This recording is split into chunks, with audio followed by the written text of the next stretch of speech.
Morning বন্ধুরা, আজকে সকাল সকাল তোমাদের সামনে প্রায় 1 মাস পরে ভিডিও দিতে এসেছি।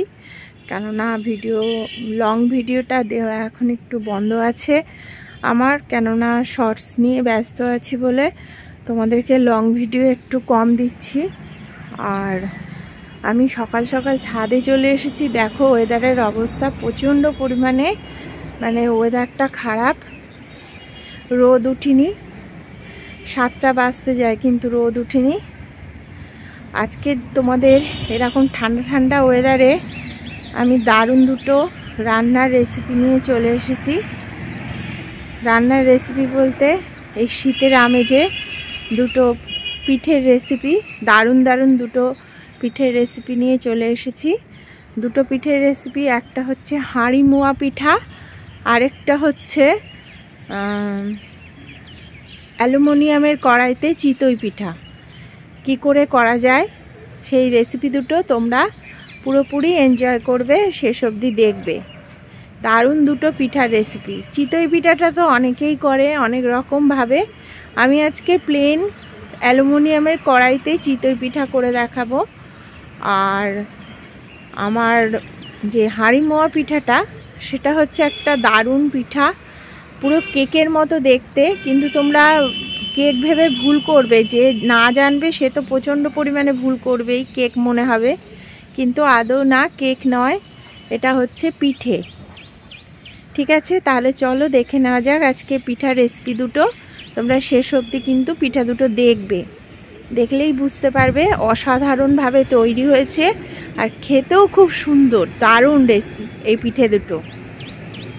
তাহলে চলো।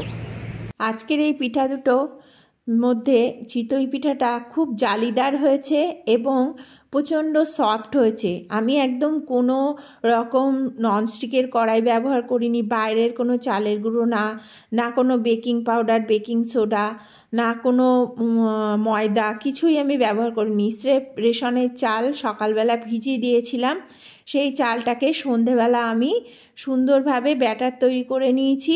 একটা মোটা ধরনের ব্যাটার করেছি, মিক্সিতে পেস্ট করে পাটালি গুড় দিয়ে দুধ তৈরি করে নিয়েছি। আর সেই পেস্টের মধ্যে সামান্য 2 চামচ তেল, লবণ আর নারকেল কোড়া দিয়ে ব্যাটারটা রেডি করে নিয়েছি ঘন ঘন করে।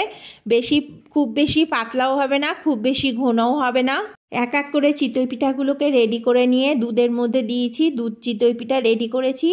আজকের এই রেসিপিটা তোমরা বাড়িতে অবশ্যই ট্রাই করো, একদম নিমেষের মধ্যে কড়াই থেকে ছেড়ে উঠে আসবে, কোনো একটুও তোমাদের লেগে যাবে না কড়াইতে, বা ভেঙে যাবে না, বা শক্ত হবে না, নরম তুলতুলে থাকবে পরের দিন অবধি। এবার আমরা দ্বিতীয় পিঠার রেসিপিতে চলে এলাম। দ্বিতীয় পিঠাটা হচ্ছে হাঁড়ি মোয়া পিঠা, এটাকে বলে, বিউলির ডালের তৈরি। এটাও একটা অসাধারণ পিঠা। এই পিঠাটা তোমরা বাড়িতে নিজেরাই ট্রাই করতে পারো, একদম শেষ অবধি ভিডিওটা দেখবে। দারুণভাবে এরকম একটা মাটির হাঁড়িতে মুখে কাপড় বেঁধে তৈরি করতে হয়। এরকম বিউলির ডাল আমি সকালে ভিজিয়ে দিয়েছিলাম, সেটাকে পরিষ্কার করে ধুয়ে নিয়েছি। নিয়ে এইবার বিউলির ডালটাকে এরকম শুকনো, মানে জল ছাড়া আধবাটা করে নিয়ে তারপরে সামান্য জল দিয়ে, মানে না দেওয়ার মতো পুরোটাকে বেটে নিতে হবে, জল বেশি দিলে চলবে না। আর আমি এখানে পাটালি গুড় নিয়েছি, গুড়টাকে আমি ভেঙে নেব, ম্যাশড করে নিয়ে এই ডালে দেব, ডাল বাটাটায়। আর আদা কুচি দিলাম, নারকেল দিলাম, নারকেল কোড়া, তোমরা কেনা নারকেলের গুঁড়োও দিতে পারো। আর এখানে দিলাম গুড়, পাটালি গুড়, ওটাকে দিয়ে ভালো করে মেখে নিলাম আমি। আর সামান্য লবণ দিতে হবে, সেটা মাখার পরে যখন আমরা ব্যাটারটাকে হাঁড়ির মুখে ঢালবো তার আগের থেকে লবণটা দেওয়া চলবে না। আর হাঁড়িটাতে হাফ হাঁড়ি জল আমি উনুনে বসিয়ে দিয়েছি, তার উপরে একটা সাদা এরকম পাতলা কাপড় ভালোভাবে ডবল ভাঁজ করে দিয়ে দেবো, যাতে মুখটা পুরো আটকে যায়, সেরমভাবে দিতে হবে। আমি এভাবে, যেহেতু কাপড়টা বড় হয়ে যাচ্ছে, তেকোনা করে দিয়ে দিলাম।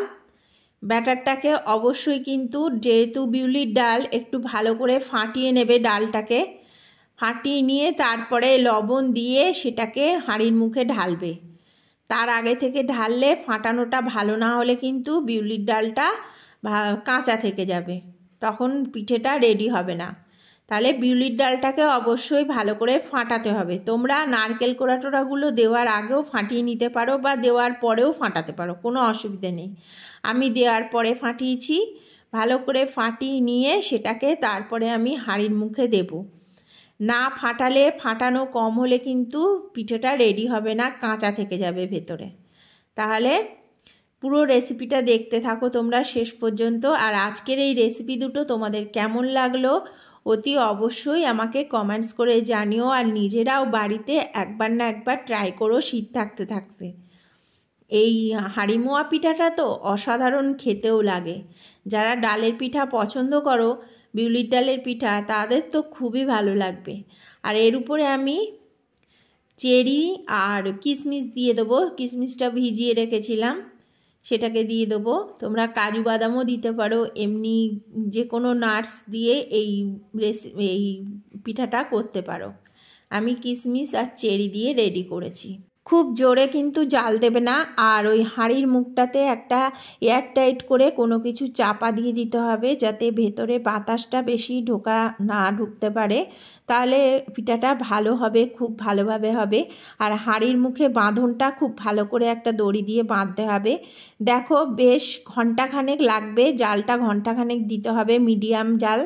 তাতে আমার রেডি হয়ে গেছে 1 ঘন্টা মতো। 1 ঘন্টা টাইম লাগবে, যেহেতু এটা ডাল, এটা একটু সময় লাগবে। আর পুরো দেখবে তোমরা কাপড়টা থেকে এটা ছাড়িয়ে আসে, আপনা আপনিই ছাড়িয়ে আসে। তখন বুঝতে হবে এটা পুরোপুরি আমার রেডি হয়ে গেছে। দেখছো তোমরা কাপড় থেকে ওটা আপনা আপনি উঠে এসছে।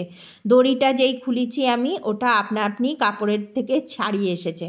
তাহলে আজকের এই পিঠার রেসিপিটা দেখো, পুরো কেকের মতো লাগছে। যে না জানবে সেই কেক ভেবে ভুল করবে। আর খুব সুন্দরভাবে আমার রেডিও হয়ে গেছে, আর খেতেও খুব ভালো লাগে এই পিঠার রেসিপিটা। তাহলে তোমরা বাড়িতে এই শীত থাকতে থাকতে এই পিঠার রেসিপিটা অবশ্যই একবার ট্রাই করে আমাকে অবশ্যই কমেন্টসে জানিও। আর আবার কয়েকদিন পরে আরও একটা নতুনত্ব রেসিপি নিয়ে তোমাদের সামনে হাজির হয়ে যাব। ততক্ষণের জন্য তোমরা সবাই ভালো থেকো, সুস্থ থেকো, আর আমার জন্য অপেক্ষা করো। আমাদের একটা কথা বলি, এই ডালটাকে খুব ভালোভাবে অবশ্যই ফাটিয়ে নেবে, তাহলে পিঠাটা খুব সুন্দর হবে। আর জালটাকে মিডিয়াম ফ্লেমে রাখবে, আর বেশি জোরে জাল দেবে না। আর সময় নিয়ে রেডি করবে।